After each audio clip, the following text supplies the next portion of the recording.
তো গাইস, ঈদের দিনটা কেমন ভাবে কাটালাম আর কোথায় কোথায় ঘুরতে গেলাম আজকে তোমাদের সঙ্গে আমি সেটাই শেয়ার করবো। হ্যালো এভরিওয়ান, আসসালামু আলাইকুম। আমি রাজীব, সবাইকে জানাই ঈদ মোবারক। তো গাইস, নামাজ পড়ে চলে এসেছিলাম বাড়ি, আর এখানে আমার বুঝা নিতে সালামিটা দিয়ে দিল। হতে পারে এটা 50 টাকা, কিন্তু আমার কাছে এটা 500 টাকা। টাকাটা একদমই ম্যাটার করে না, ম্যাটার করে দোয়া। তারপর এখানে আমার আম্মু হালকা করে খাইয়ে দিচ্ছিল গালে তুলে। মানে ব্যাপারটা হচ্ছে কিছু খেতে যাচ্ছে মনে হচ্ছে যেন রোজা করছি। তারপরে চলে এসেছিলাম আমার বন্ধুর বাড়ি, শাইমের বাড়ি। মানে বেশিক্ষণ না টাইম কাটিয়ে বার হয়ে গেছিলাম আমিনুদ্দের বাড়িতে যাওয়ার জন্য। মানে ব্যাপারটা হচ্ছে প্রতি বছরই বলি যাবো, বাট যাওয়া হয় না। তো যাই হোক, ঈদের দিন কোথাও গিয়ে কিছু তেমন খেতে ভালো লাগে। তারপর ওখানে ঠান্ডা খেয়ে আমার বাড়ির সামনে বন্ধুরা ডান্ডা নিয়ে দাঁড়িয়ে আছে দেখলাম।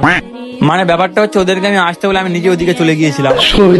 তো guys, ব্যাপারটা হচ্ছে যে যার কাজে এখন ব্যস্ত, সেই জন্য অনেকদিন পরে দেখা হয়েছে, আড্ডাই আর কি হচ্ছে এখানে। তারপর ওখান থেকে বার হয়ে গেছিলাম, এবার এক এক করে সব বন্ধুদের বাড়িতে যাবো আর কি। মানে ব্যাপারটা হচ্ছে আজকে সবাই আমাদের বাড়িতে ফার্স্ট এসে, এবার এদের সঙ্গে আমি এক এক করে সবার বাড়িতে যাবো। তো তারপর ওখান থেকে চলে আসলাম শাকিল ভাইদের বাড়িতে। এখানে বেশ কিছুক্ষণ টাইম কাটানোর পরে বার হয়ে গেছিলাম রাশিদুল ভাইদের বাড়িতে যাওয়ার উদ্দেশ্যে। চলে এসে ভাইদের বাড়িতে, আর এখানে বাকি ভাই হাতা গুটিয়ে খাওয়া শুরু করে দিয়ে। তারপর ওখান থেকে বার হয়ে চলে আসলাম বাকি ভাইদের বাড়িতে, আর এখানে আসার সাথে সাথে বাকি ভাই লেভেলটা দেখিয়ে দিল।